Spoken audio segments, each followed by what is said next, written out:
Caves, सबसे पहली बात हम ये देखते हैं कि इसके बारे में कितनी गलत धारणाएं हैं। कुछ लोग बोलते हैं साहब यहाँ मरी हुई आत्माएं जो हैं, जो आत्माएं वो यहाँ अंधेरे में अंदर बैठती हैं। कुछ कहती हैं कि भैया ये ऐसी जगह है जहाँ पे नरक का द्वार है, यहाँ से नरक को नीचे जाते हैं। और बहुत सारी फोकलोर्स, कहानियां, कथा कहानियां इसके साथ जुड़ी हैं कि भैया इसमें जो है यहाँ पे भूत रहते हैं और सारी बुरी चीजें यहाँ रहती हैं, अजीब प्राणी यहाँ रहते हैं। तो बहुत सारी कहानियां ऐसी जुड़ी हुई हैं। एक कहानी आपने जरूर सुनी होगी, नहीं सुनी होगी तो मैं आपको थोड़ा सा बता देता हूँ। ग्रीक माइथोलॉजी जो है, इसमें ये कहानी है। आपने ट्रॉय की लड़ाई सुनी होगी, जिसमें वो घोड़े पे अंदर सिपाही घुस के चले जाते हैं और दुश्मन के किले के अंदर जाके उसको जीत लेते हैं। तो उसका जो हीरो था ना, ओडेसिस, उसकी एक कहानी है कि वो लोग, कुछ लोग जा रहे थे अपने जहाज में, तो उनको खाना वाना खत्म हो गया, तो रास्ते में उनको एक आइलैंड दिखा दिया, एक टापू दिखाई दिया। वो सारे उस टापू पे गए तो उनको एक गुफा दिखाई थी। उस गुफा में वो गए तो उन्हें बड़ा खाना वाना मिला, पका हुआ था, बहुत अच्छा। उन्होंने सब खाया पिया, मजे से सो गए। और उनको ये नहीं पता था कि ये जो है पॉलीफेमस नाम का एक दानव जो है इसमें रहता है, एक राक्षस रहता था इसके अंदर। और उसने जैसे ही वो दानव आया, उसने 2 आदमियों को पकड़ा और मार के खा गया और फिर वो सो गया। तो इन्होंने कहा ये तो बड़ा मुश्किल है, गेट पे ही सो गया, अब निकले कैसे? निकलेंगे तो ये फिर मारेगा किसी को। तो उन्होंने क्या किया, सोते सोते में उसकी आंख के अंदर गरम सरिये डाल दिए, लोहे की वो डाल दी, जिससे वो अंधा हो गया। अब उसे दिख तो रहा नहीं था, पर अब वो महसूस तो कर रहा था, वो गेट पे ही खड़ा हुआ था। तो वो गेट से निकले कैसे? तो उन्होंने क्या किया, उसकी जो भेड़ें थी ना, आप देख रहे हैं ना, भेड़ के नीचे छुपे हुए हैं, आप ध्यान से देखो फोटो के नीचे, तो भेड़ के नीचे आपको 2-2 आदमी, एक आदमी हर भेड़ के नीचे है। वो जो दानव था, भेड़ को ऊपर से ऐसे टटोल के देखता था कि ऊपर कोई नहीं है, और भेड़ को जाने देता था। तो उसके नीचे छुप छुप के, भेड़ के नीचे छुप छुप के वो लोग सब निकल गए और इस तरह से वो बच गए। तो ये कहानी है जो ग्रीक माइथोलॉजी में है कि कैसे ये दानव जो था केव में रहता था। और ये हमारे देश में तो बड़ी जानी पहचानी कहानी है, भीम और बकासुर की, है ना, कि बकासुर था। ये देखिए जो केव, जो गुफा दिखाई दे रही है, इसको बकासुर की गुफा माना जाता है। कर्नाटका में कोई जगह है, वहां पे ये इसकी केव बताई जाती है, वहां पे है। तो उसकी कहानी भी आपको पता होगा कि वो एक राक्षस था जो रोज एक परिवार से एक आदमी को जाना पड़ता था और उसको खाना वाना लेके जाते थे। और वो दानव जो था उस बैल को भी खा जाता था, आदमी को भी खा जाता था, सारा खाना खा जाता था। अगर वो नहीं देते थे तो गांव में आ जाता था, शहर में आ जाता था और राजा के सारे बहुत नुकसान करता था। तो एक दिन जहाँ पे पांडव लोग रुके हुए थे, वहां पे जिस पंडित के घर में, पंडित जी के घर में, वो बड़े परेशान थे। इन्होंने सुना कि वो रो रहे हैं, क्या बात है? तो पता लगा कि भाई आज उनकी बारी है और उनके पास एक ही बेटा था, इकलौता बेटा था, उसको जाना था। तो उन्होंने क्या किया, भीम बोला मैं चला जाता हूँ। मना मना करते करते खैर आखिर में भीम गया। और उसने जब वहां गया तो बकासुर उससे लड़ने के लिए आ गया, क्योंकि बकासुर का खाना वो खुद खा रहा था भीम बैठ के। भीम को उसको बड़ा गुस्सा आया, भीम से लड़ने लगा और भीम ने उसको मार दिया। और इस तरह से ये बकासुर का अंत हुआ। तो ये गुफा जो है ऐसे ऐसी बहुत सारी पौराणिक कथाओं से जुड़ी हुई है। और ये देखिए कितनी खतरनाक फोटो है। ये इंग्लैंड में ये मान्यता है कि वहां पे गुफा के अंदर एक ब्लैक एनिस नाम की एक ये चुड़ैल रहती है, बच्चों को खा जाती है। माँ बाप बच्चों को डराते भी थे पहले कि भैया ठीक से रहो, नहीं तो ब्लैक एनिस आ जाएगी रात में और तुम्हें पकड़ लेगी। तो ऐसी बहुत सारी मनगढ़ंत कहानियां केव्स के साथ जुड़ी हुई हैं।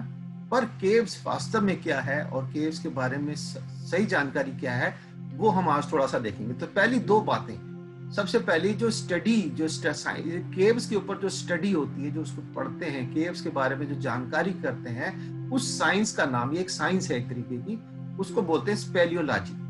स्पेलियोलॉजी केव्स की, यानी जो केव्स की स्टडी को स्पेलियोलॉजी कहा जाता है। और जो साइंटिस्ट होते हैं उनको स्पेलियोलॉजिस्ट कहा जाता है।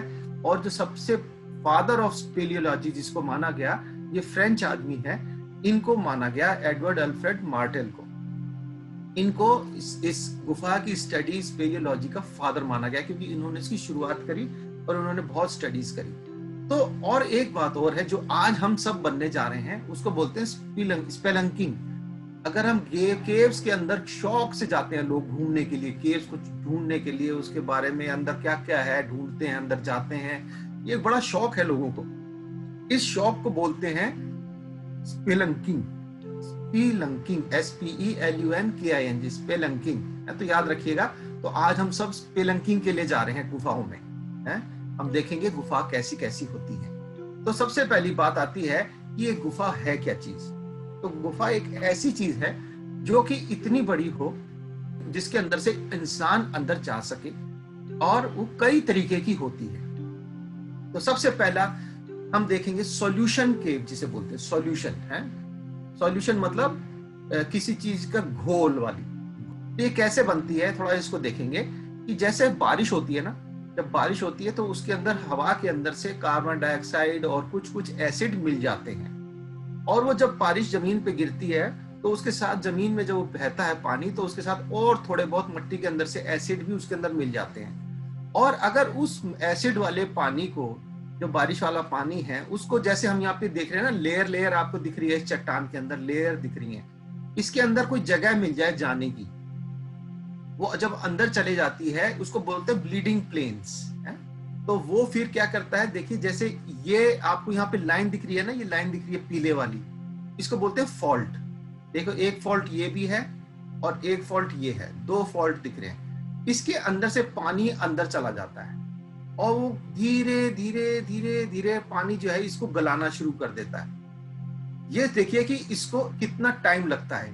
जितनी जगह एक आदमी खड़ा हुआ है, इतनी बड़ी जगह बनाने के लिए उसको कम से कम 1 लाख साल लग सकते हैं। तो केव्स कितनी पुरानी पुरानी हैं उस हिसाब से हम लगा सकते हैं, जो घुल के बनती हैं। और इसकी पहचान क्या होती है, देखिए ये ज्यादातर बनती है चूने की खान, जहाँ चूना हो नीचे, संगमरमर हो, या डोलोमाइट एक पत्थर होता है, डोलोमाइट, वो बहुत सॉफ्ट पत्थर होता है, पानी के अंदर घुल जाता है। इसके अंदर जो चूने की खान जो केव्स होती हैं, इसकी पहचान क्या है कि इसके अंदर आपको बड़ी खूबसूरत आपको फॉर्मेशंस दिखाई देंगी। देखिए मैं आपको और भी दिखाऊंगा, थोड़ा सा बता दे रहा हूं आपको। ये जो ऊपर से लटकती हैं, है ना, ये एक एक बूंद पानी के साथ वो चूना घुल घुल के नीचे आता है, और वो एक पानी जो तो है नीचे गिर जाता है, पर वो सॉल्यूशन जो है धीरे धीरे वहीं चिपकता रहता है, और वो एक तरह से लटकता हुआ सा वो बन जाता है चूने का। इसको बोलते हैं स्टेलेग्माइट। जो ऊपर से नीचे को उगता है उसको बोलते हैं स्टेलेग्माइट, और जो नीचे से ऊपर को उगता है, जैसे ये नीचे से उग रहा है, इसको बोलते हैं स्टेलेक्टाइट्स है। तो आप याद रख लीजिए, याद कर सकते हैं। तो ये स्टेलेग्माइट्स है और ये स्टेलेक्टाइट्स है, जो नीचे से उग रहा है। और जब ये दोनों आपस में जुड़ जाते हैं तो उसको बोलते हैं कॉलम बन गया जी, कॉलम है। और इसके अंदर छोटे छोटे जो पाइप जैसे दिख रहे हैं, इनको बोलते हैं स्ट्रॉ, क्योंकि उनके अंदर छेद भी होता है। और जो अगर टेढ़े मेढ़े हैं और वो पर्दे की तरह बन जाता है तो उसको बोलते हैं ड्रैपर्स, यानी पर्दे वाला। देखिए जैसे ये है, पानी बह के जा रहा है तो इसको बोलते हैं फ्लो स्टोन। ये भी चूने का है, ये पानी गुफा के अंदर पानी बह रहा है, इसके अंदर चूना बह के आ रहा है, तो इसको बोलते हैं फ्लो स्टोन। अब यहाँ पे आपको बड़े सफाई से दिख रहा है, देखिए जब ये ऊपर से नीचे तक जुड़ गया तो ये बन गया कॉलम। ये बन गया कॉलम, यानी पिलर जैसा बन गया, जैसे हम मकानों में पिलर बनाते हैं, ये वो बन गया। और ये पर्दे जैसा है, इसको बोलते हैं ड्रैपर। और ये जो छोटे छोटे पतले पतले हैं, इनके अंदर छेद है, तो इसको बोलते हैं स्ट्रॉ। जैसे हम जूस पीने वाला स्ट्रॉ होता है, वो होता है। और ये स्टेलेग्माइट्स है जो नीचे से उग रहे हैं, और जो ऊपर से आके इसके साथ मिल रहा है वो बोलते हैं स्टेलेक्टाइट्स हैं। तो ये हम इस तरह की ग्रोथ है। ये 1000 साल में 1 इंच बढ़ता है, तो सोचिए कि ये कितने हजारों साल पुरानी फॉर्मेशन है। ये आपको एक फोटो और दिखा रहा हूं देखने के लिए, समझने के लिए कि कैसे ये बनता है। दूसरी केव जो होती है वो है जो बरसात में तेज पानी रेगिस्तान में या कहीं ऐसी जगह आ जाए और वो उसके अंदर तेजी से बहता हो। देखिए कितनी खूबसूरत ये फॉर्मेशन है, ये पानी से बनी है। ये सिर्फ इसमें जब बरसात में पानी आता है उससे आता है, और ये चट्टान जो है थोड़ी सॉफ्ट है। अमेरिका की एक जगह है यहाँ पे, इसको एंटीलोप कैनियन बोलते हैं। तो इसके अंदर जो पानी बहता है ना, तो वो सारी सगर साइड को बिल्कुल स्मूथली घिसता हुआ टेढ़ा मेढ़ा निकल जाता है, और ये इस तरह की फॉर्मेशन बनती है। ये देखिए कितनी खूबसूरत है, ये बिल्कुल स्मूथ है, और ये पूरी ऊपर से नीचे तक कटी हुई है, और इसके अंदर से ये रास्ता बना हुआ है जो पानी का आता है। और इसके अंदर जाना बड़ा खतरनाक भी है, क्योंकि अगर आपको कहीं दूर बादल गरजते हुए दिख रहे हैं तो आप एकदम यहाँ से निकल जाएं, क्योंकि आपको पता भी नहीं चलेगा कब इसमें कितनी तेजी से पानी आएगा। और कई एक्सीडेंट ऐसे होते हैं साल में जिसमें लोग मर जाते हैं इसके अंदर, क्योंकि उन्हें लगता नहीं यहाँ पानी आएगा और पानी बड़ी तेजी से एकदम से आ जाता है। अब हम दूसरी बात देखते हैं कि ये बनते क्यों है। ये केमिकल प्रोसेस से बनती है, मैंने आपको बताया, थोड़ा एसिड पानी मिल जाता है। या कई बार क्या होता है, माइक्रो ऑर्गेनिजम्स, कीड़े मकोड़े जो कुछ ऐसे होते हैं जो पत्थरों को गला देते हैं। और कई और चीजें हैं जैसे चट्टाने हैं, ज्वालामुखी है, उसके कारण से भी ये बनती हैं। अब पहला हम देखते हैं रॉक शेल्टर। ये आपने जरूर देखी होगी, आपने जरूर देखा होगा कि कई बार चट्टान बड़ी सी गिर गई, टेढ़ी गिर गई, उसके नीचे एक कमरा जैसा बन गया, तो इसको बोलते हैं रॉक शेल्टर। सबसे पहले तरीके की केव मैंने आपको बताई। पहले तो मैंने आपको बताई सॉल्यूशन वाली, दूसरी है ये रॉक शेल्टर, जो चट्टान गिरने से आपके नीचे एक कमरा जैसा बन जाता है और उसमें आप शरण ले सकते हैं। और ये रॉक शेल्टर जो है बड़ी फेमस चीज है, ये बड़ी खास चीज है, इसको हम साधारण लेते हैं। देखिए ये सारी रॉक शेल्टर है, ये बनती कैसे है, कई बार तो क्या होता है कि ऊपर की चट्टान मजबूत होती है, नीचे की चट्टान थोड़ी सॉफ्ट वाले मटेरियल की होती है, तो नीचे की चीजें गल जाती हैं, ऊपर की चीजें रह जाती हैं, और नीचे एक जगह एक ऐसी शेल्टर जैसी बन जाती है। देखिए जैसे यहाँ बन गई है, ये बन गई है। तो ये हमारे देश में एक भीमबेटका एक जगह है, भीमबेटका मतलब भीम बैठा था वहां जाके, ये माना जाता है कि ये भीम यहाँ पे जाके बैठा था। ये मध्य प्रदेश में एक जगह है, यूनाइटेड नेशन ने इसको वर्ल्ड हेरिटेज साइट माना गया है, क्योंकि ये बहुत पुरानी है। इसके बारे में अभी आपको बता रहा हूँ, ये इंडिया में है, और ये पाषाण युग, प्री पाषाण युग यानी पाषाण पत्थर युग से पहले से लोग इसमें रह रहे हैं। तो ये कितना पुराना मकान हो गया, देखिए जरा, है ना। और ये एक व्यक्ति ने ढूंढी थी। देखिए इसको कैसे बांटते, मैं आपको बता देता हूँ, कितना पुराना हो जाता है उससे हम आइडिया लगा लेंगे। अगर हम 8,000 से 40,000 साल पुरानी बात करते हैं, 40,000 साल से भी पुरानी बात करते हैं, तो हम कहते हैं पाषाण युग, पूर्व पाषाण युग। और अगर 20,000 साल से 8,000 साल तक की बात करते हैं तो हम कहते हैं कि मध्य पाषाण युग, यानी बीच का स्टोन एज है? और न्यूलिथिक मतलब नया पाषाण युग जो है वो 10,000 साल से आगे तक का, जो अभी का हम 4,500 BC तक को मानते हैं, ईसा से 4,500 साल पहले तक को माना जाता है। तो इस तरह से हम हिस्ट्री को बांट देते हैं पाषाण युग को। अब ये भीमबेटका आपको यहाँ एमपी में इस जगह मिलता है, ये भीमबेटका केव है। और ये जो है, ये देखिए कैसी केव्स हैं, मैं आपको दिखा देता हूँ। ये देखिए, ये ऐसी ऐसी केव्स हैं, और इस पे जो ड्राइंग बनी हुई है, ये ड्राइंग आज की नहीं है, 15 से 20,000 साल पुरानी केव्स की ड्राइंग है। और किस चीज से ये ड्राइंग करी है इन्होंने कि ये पेंटिंग आज तक वहां पे रुकी हुई है। इसके बारे में ये देखिए, इसके अंदर ये रॉक पेंटिंग्स आपको मिलती है, गुफाओं के अंदर पेंटिंग्स के सीन है और शिकार के सीन है। महाभारत का आपने देखा कि कैसे कैसे ये केव्स हैं, और कितनी पुरानी हमारे देश की ये धरोहर है। हमारे देश में मध्य प्रदेश में ये मिलता है 15,000 साल सबसे भी पुरानी है। तो ये धरोहर हमारे पास है। और ये बड़ी जानी पहचानी गुफा है, अमरनाथ की गुफा जिसे बोलते हैं, जम्मू कश्मीर में है, लोग यहाँ पे जाते हैं। और ये भी एक गुफा है। और एक कुछ मैन मेड गुफाएं भी होती हैं जो इंसान ने बनाई, जैसे अजंता एलोरा की गुफाएं हैं। ये गेटवे ऑफ इंडिया से थोड़ी दूर पे है, अगर आप वहां जाएं तो गेटवे इंडिया से आपको एक नाव लेके जाना पड़ेगा वहां तक। और ये बुद्धिस्ट लोगों ने, जैन लोगों ने, हिंदू लोगों ने वहां पे इसको बनाया है ना। ये पत्थर था, पूरी चट्टान है, इसको खोद खोद के इसके अंदर गुफा बना के उन्होंने मंदिर बनाए हैं। तो यहाँ पे बहुत सारी 34 गुफाएं हैं इसके अंदर। तो ये करीब 52,000 साल पुरानी ये पेंटिंग है जो आपके सामने है ना। ये बोर्नियो में, एक बोर्नियो यानी इंडोनेशिया में एक आइलैंड है, वहां पे ये एक गुफा के अंदर मिली है। और आपको बता दूं कि ये जो इंडोनेशिया, वियतनाम, ये वाला इलाका जो है ना, इस इलाके में बहुत गुफाएं हैं। और ये गुफा जो है करीब यानी जो है पेंटिंग 40,000 साल से भी पुरानी है। और ये देखिए, ये जैसे आपको मैंने उस वीडियो में भी दिखा दिया था, ये स्पेन में अल्तमिरा की केव है। ये 20,000 साल पुरानी है, और इसका रंग देखिए अभी तक बिल्कुल वैसा का वैसा है, कैसे उन लोगों ने बनाई है ना। और एक नहीं है, बहुत पेंटिंग्स इस गुफा के अंदर मिलती है। ये अब उम्मीद करें कि ये लोग थे जिन्होंने इसको बनाया, ये हमारे पूर्वज हैं, गुफाओं के अंदर रहते थे, इन्होंने बनाया। और ये 30,000 साल पुरानी हायना की एक फोटो है। हायना जो हमारा लकड़बग्गा बोलते हैं, फ्रांस में शूवे केव्स है, वहां पे ये मिलती है। एक लेपर्ड भी बना हुआ है, एक हायना बना हुआ है। ये बहुत पुरानी है और ये धरोहर है, हम इनको खराब नहीं करते। ये फ्रांस में एक लस्को एक जगह है, वहां पे गुफा मिली है। आपको ये जो ओरिजिनल गुफा है ये अब आजकल लोगों को जाने के लिए बंद कर दिया गया है, क्योंकि ये पेंटिंग्स जो थी खराब होने लगी थी। और ये इसमें आपको ये वाला जो बैल दिख रहा है ना, ये वाला बैल, ये 17 फुट लंबा है। 17 फुट लंबी पेंटिंग है, ये कोई छोटी पेंटिंग नहीं है। 17 फुट की दीवार के ऊपर ये पेंटिंग करी हुई है। तो ये एक बहुत फेमस केव है फ्रांस की, और ये ऑस्ट्रेलिया के अंदर ये पाई जाती है। बहुत पुरानी ये पेंटिंग है, करीब 20,000 साल पुरानी माना गया है इसको। ये ऑस्ट्रेलिया में मिलती है। और ये देखिए, ये भी ऑस्ट्रेलिया के अंदर है। कैसे छत के ऊपर बनाया हुआ है पेंटिंग्स को, है ना।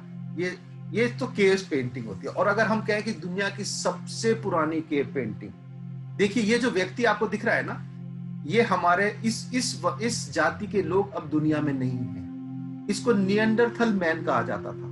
निएंडरथल ये पहले यूरोप में और उस साइड में रहने वाले लोग थे, जो वहां के आदिवासी आदि मानव थे। ये हम जो हैं, हम होमोसेपियंस हैं। ये है निएंडरथल, ये अलग जाति थी एकदम। पर इनकी गुफाओं में ये एक वर्ल्ड की सबसे पुरानी पेंटिंग है, 64,000 साल पुरानी। एक हाथ बनाया हुआ है लाल रंग से।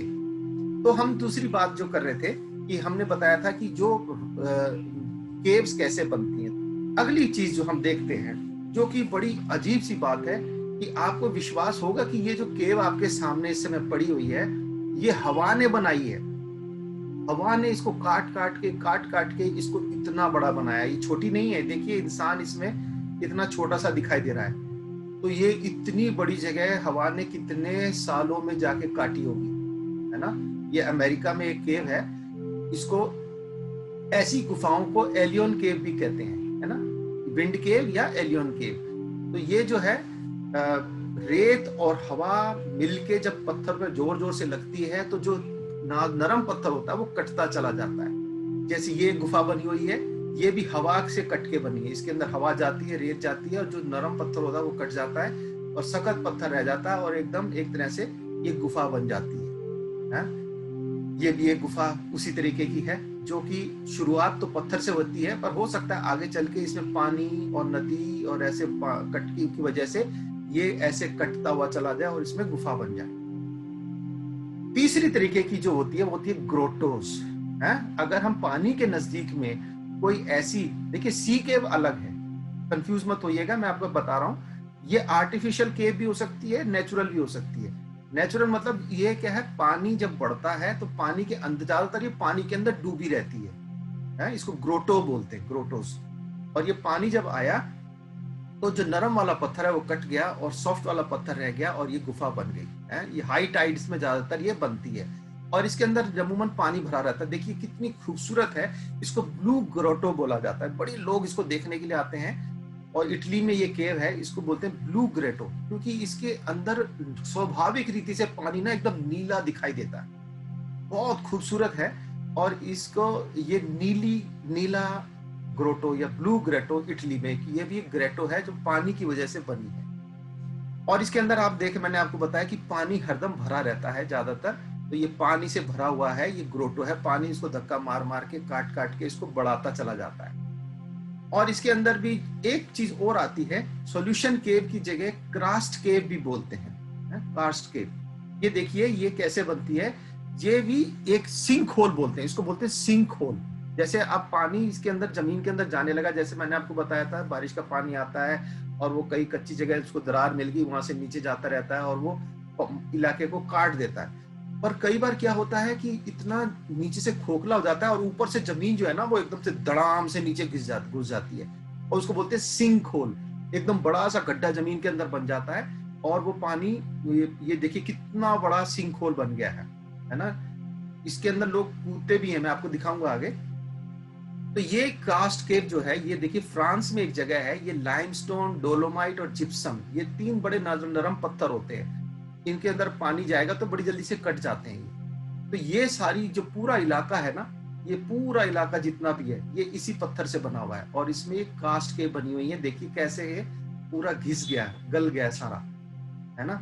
इसको बोलते हैं, ये फ्रांस में एक जगह है, बहुत खूबसूरत है। और इसके अंदर आपको बहुत सारे सिंक होल भी मिलेंगे। देखिए इस तरीके से अचानक से एकदम से बड़ा सा गड्ढा, क्योंकि नीचे से खोखला हो गया और ऊपर की जगह नरम हो गई, दड़ाम से नीचे चला जाता है। तो ये बड़े सिंक होल है, इसको बोलते हैं सिंक होल।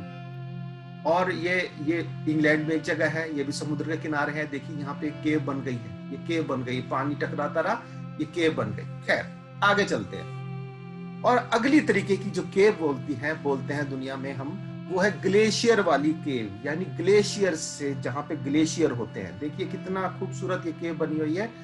और ये कैसे बनती है?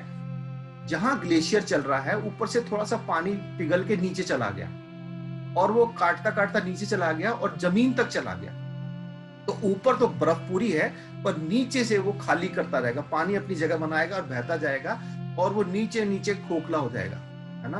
बड़ा डेंजरस भी होता है, पर बड़ा खूबसूरत भी होता है। तो ये ग्लेशियर जो है, ये कई कई किलोमीटर लंबे हो सकते हैं। देखिए ये भी एक ग्लेशियर केव है, पूरा बर्फ है ऊपर, और ये नीचे बैठ के इसके अंदर लोग जाते हैं इसको देखने के लिए। पर ये इसकी खासियत क्या है कि ये ज्यादा परमानेंट नहीं होती, जैसे और केव्स हैं करोड़ों साल पुरानी है, ये ऐसी नहीं होती। जैसे बर्फ चेंज हुई तो ये भी चेंज हो जाती है। तो ये ग्लेशियर केव है, जैसे ये एक ग्लेशियर केव है ना। जब आप समुद्र के किनारे पहुंचते हैं जहां बर्फ पीछे से आ रही है, उसके अंदर आपको ऐसी केव दिखाई देगी।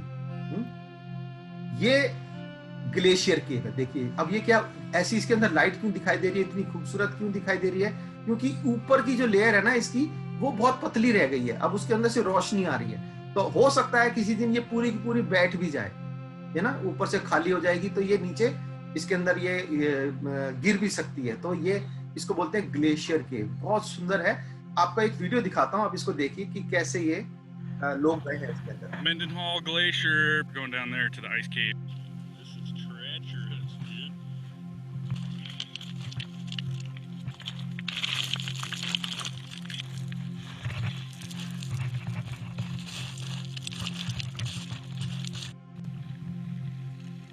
Committed now.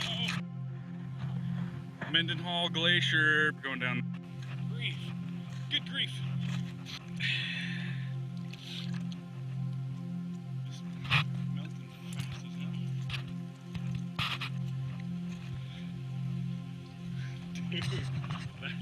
That's where it's at right there. Wow! Oh my god! Whoa! Holy shit!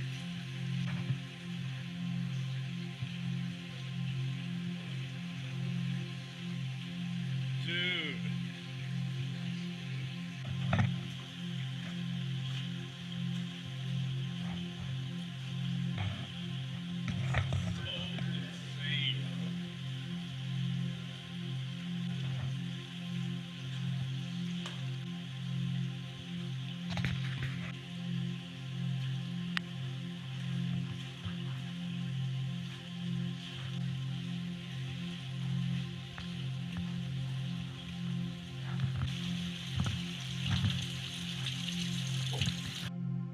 कैसी लगी ये जगह आपको? कितनी खूबसूरत है। अगर ऐसी जगह जाने को मिल जाए तो मजा आ जाए, एक बार जरूर जाना चाहिए देखने के लिए। और ये ग्लेशियर्स जो हैं, ये बहुत धीरे धीरे आगे बढ़ते हैं, और कभी कभी क्या होता है, ये पूरी बैठ भी जाती है। तो जैसे ये रास्ता पूरा ब्लॉक हो जाता है इसका, है ना। तो ये भी एक ग्लेशियर वाली केव है, आइस केव भी बोलते हैं इसको। ये कितनी खूबसूरत जगह है, ये देखिए। एक डिफरेंस है आइस केव में और ग्लेशियर केव में। आइस केव जो होती है वो ज्यादा बहुत लंबे समय तक रहने वाली चीज है, क्योंकि उसमें परमानेंट ग्लेशियर रहती है। जो आइस केव होती है उसमें हर समय बर्फ बनी रहती है, और उसके नीचे बेड रॉक होती है, चट्टान होती है नीचे। ऊपर केव होती है, ऊपर बर्फ होती है, नीचे चट्टान होती है। पर जो ग्लेशियर केव है उसमें ऐसा नहीं होता है। खैर हम आगे चलते हैं। ये भी एक ग्लेशियर केव की फोटो है। आगे चलते हैं। अगली जो तरीके की केव जो बनती है वो जॉइंट्स में। जैसे आप ये चट्टान देख रहे हैं, ये क्रैक कर गई, ये चट्टान क्रैक कर गई और इसके अंदर गैप आ जाएगा। जब ये जोड़ों से खुल जाएगी तो वहां पे क्या होगा, केव जैसे बन जाएगी। जैसे ये बन जाएगी, यहाँ बन जाएगी, ये खाली जगह बन जाएगी। तो जब जॉइंट से जब खुलती है तो हम उसको कहते हैं ये केव बन गई, गुफा बन गई है। जैसे ये देखिए, इसको बोलते हैं पॉकेट केव्स। जेब वाली छोटी छोटी केव्स हैं, छोटी छोटी पॉकेट केव हैं, ज्यादा बड़ी नहीं होती, और ये भी पानी की वजह से बन गई हैं। एक बहुत जबरदस्त तरीके की केव जो मैं आपको बता दूं, जो प्राइमरी केव, जिसको प्राइमरी केव कहा जाता है, यानी जो सबसे पहली केव भी कहा जाता है, जिसको लावा केव कहते हैं। ये जो केव आप देख रहे हैं ना, ये लावा ने बनाई है। जब ज्वालामुखी फूटता है तो वो लावा बहता है। जब बहता हुआ लावा जाता है तो ऊपर से तो ठंडा हो जाता है क्योंकि हवा लगती है, और उसके अंदर से वो गरम गरम बहता चला जाता है, कई कई किलोमीटर दूर तक बहता रहता है। और जब वो खाली हो जाता है, बहना निकल जाता है सारा, तो अंत में एक खाली ट्यूब जैसे, एक पाइप जैसा बड़ा सा रह जाता है, जैसे आपको ये दिख रहा है। ये देख रही है कितनी बड़ी ट्यूब है, इसको बोलते हैं लावा ट्यूब। और इसको लावा केव जो गुफा है, और जो पूरी जो लंबी पाइप जैसी बनी है उसको बोलते हैं लावा ट्यूब। इसको प्राइमरी केव भी कहा जाता है। ठीक है, तो ये देखिए ये लावा ने बनाई है।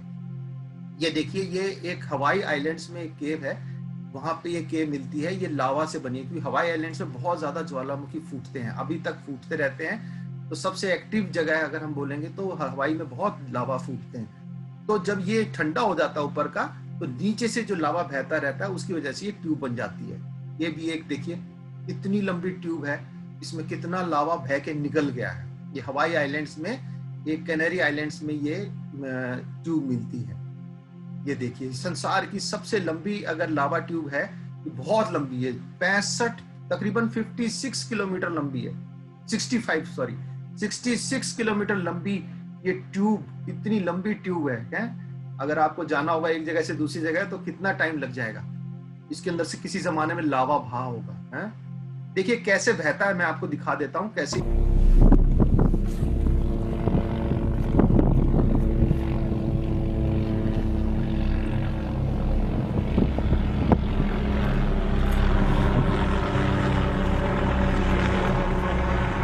Look real closely, you get Darwin's next victims right there in the cliff.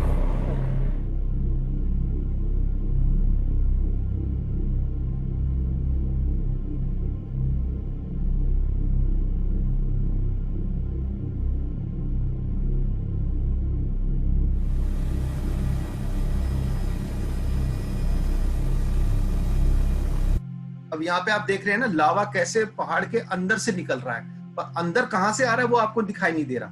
तो वो एक ट्यूब में से निकल रहा है और ये बहता जा रहा है। कई महीने हो गए हैं इसको बहते हुए और ये लगातार बहता जा रहा है। जब ये खत्म हो जाएगा तो खाली ट्यूब में जाएगी।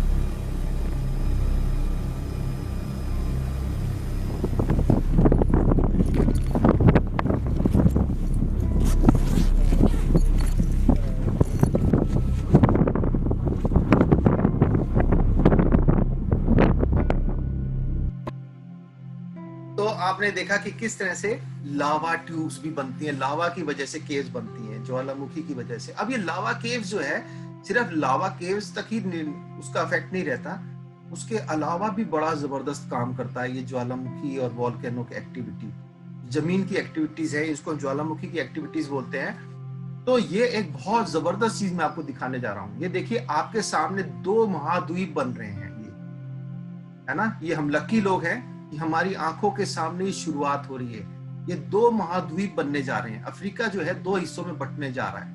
इसको बोलते हैं ग्रेट रिफ्ट वैली, है ना, इसको रिफ्ट वैली बोलते हैं। देखिए ये पूरा अफ्रीका जो है, ये हॉर्न ऑफ अफ्रीका बोलते हैं यहाँ पे। ये सोमालिया है, ये जिबूती है, यहाँ पे ये छोटे छोटे देश हैं। ये जो देश है ये यहाँ से ये जगह जो है फट रही है। ये देखिए फट रही है और यहाँ से एक हिस्सा अलग हो जाएगा। ये एरो दिख रहे हैं ना आपको, ये वाला हिस्सा इधर रह जाएगा और ये वाला हिस्सा इधर हो जाएगा। ये 2 अलग महाद्वीप बन जाएंगे अफ्रीका के। हो सकता है इसको करोड़ों साल लगे, पर ये शुरुआत हमारे सामने हो गई है। ये देखिए जमीन फट गई है ना, ये अलग हो रही है, धीरे धीरे बढ़ती चली जा रही है। ये शुरुआत में लोगों को समझ नहीं आया कि ये हो क्या रहा है हमारे साथ। मैं आपको एक वीडियो दिखाऊंगा कि कैसे कैसे उनके घरों में घर ही बेचारे का पूरा टूट गया। देखिए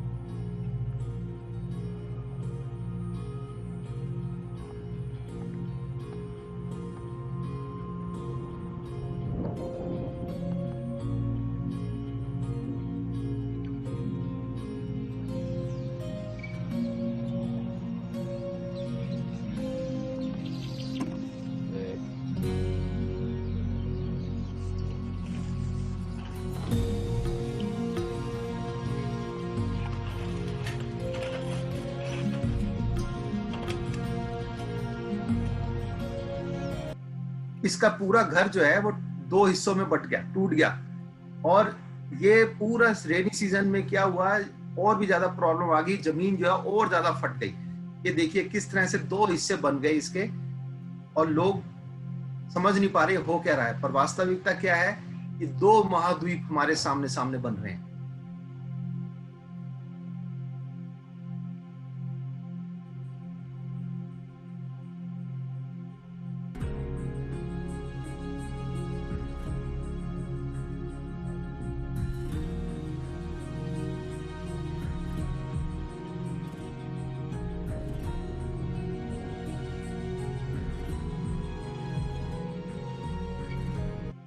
तो आपने देखा कि किस तरह से ये रिफ्ट वैली, ये भूकंप की वजह से, ज्वालामुखी की वजह से ये भी बनती है, ये भी गुफाएं बनती जा रही हैं, एक तरह की खान बनती जा रही है। पूरा महाद्वीप 2 हिस्सों में बट रहा है। ये बहुत एक जबरदस्त केव है, फिंगल्स केव बोलते हैं इसको। ये स्कॉटलैंड से थोड़ा सा दूर अगर आप चलते हैं तो वहां पे समुद्र के बीच में एक छोटा सा आइलैंड है ना, वहां पे ये केव मिलती है। और इसकी खासियत क्या है, आप देखें, अगर ध्यान से देखेंगे तो आपको ये देख रही, यहां से यहां तक एकदम हेक्सागन शेप के, यानी 6 मुंह वाले पत्थर मिलेंगे, 6 मुंह वाले पत्थर। और उसके ऊपर अचानक से ही जैसे किसी ने कुछ रख दिया हो ऐसे अलग से, है ना। यहाँ से बिल्कुल सीधे सीधे 6 फेस वाले पत्थर हैं और ऊपर है, उसके अंदर ये गुफा है। और यहाँ पे बहुत ये गुफा बड़ी फेमस है। अगर आपको म्यूजिक का शौक है तो मैं आपको एक बाख करके एक म्यूजिक है, बाख करके, है ना, वो एक आदमी ने इसी जगह आके उसको डिजाइन किया था और एक पेंटर ने इसकी ड्राइंग भी करी थी। इसके बारे में एक छोटा सा वीडियो देखते हैं। आज के लिए आखिरी चीज हम देखते हैं, फिर हम बंद करते हैं। इसको देख लीजिए।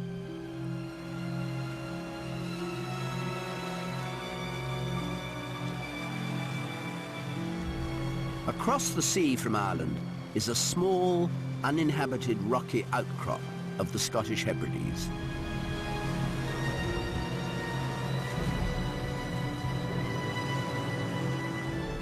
This is Fingal's Cave, a spectacular natural formation of black basalt columns created by a subterranean explosion 60 million years ago.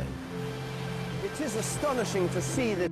देखिए, इसका नाम फिंगल केव क्यों रखा गया, वैसे तो इंग्लिश में बताएंगे, मैं फिर भी बता देता हूँ बच्चों के लिए कि एक तो ये ज्वालामुखी नीचे से फूटा, उसी वजह से जो ऊपर को आया और उसकी वजह से ये बन गया। फिंगल ये बोलते हैं कि भाई एक कोई बड़ा योद्धा था, एक दानव था, हीरो था इनका, स्कॉटलैंड का, उसने आयरलैंड से लेके यहाँ तक का रास्ता बनाया था। उसी के नाम पे फिंगल्स केव इसका नाम रखा गया।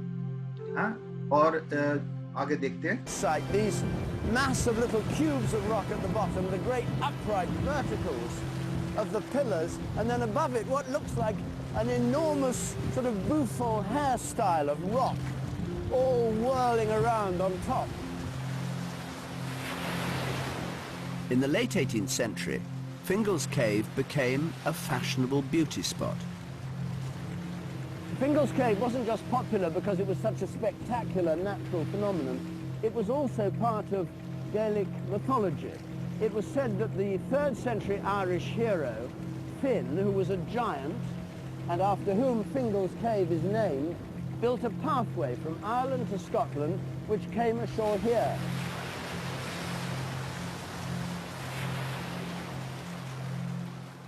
One of the cave's most famous visitors was the German composer Felix Mendelssohn.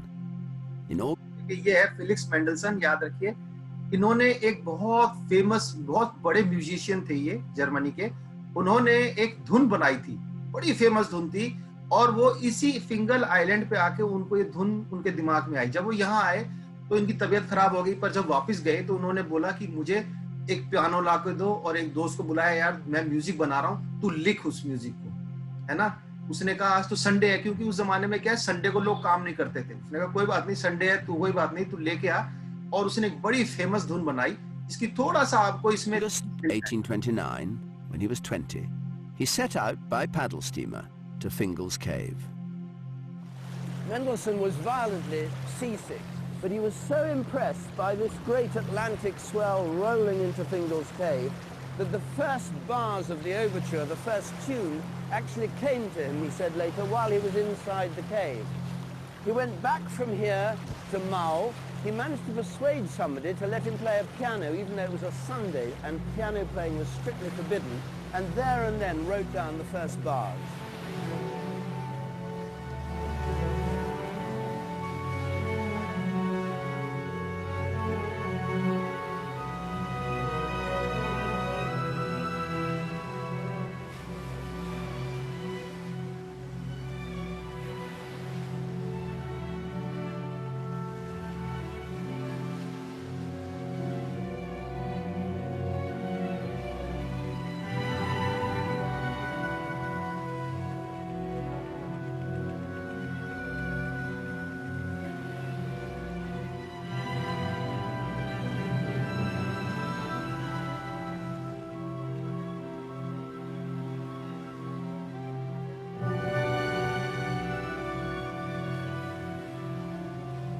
Two years after Mendelssohn's visit, the painter William Turner also made the pilgrimage to Fingal's Cave.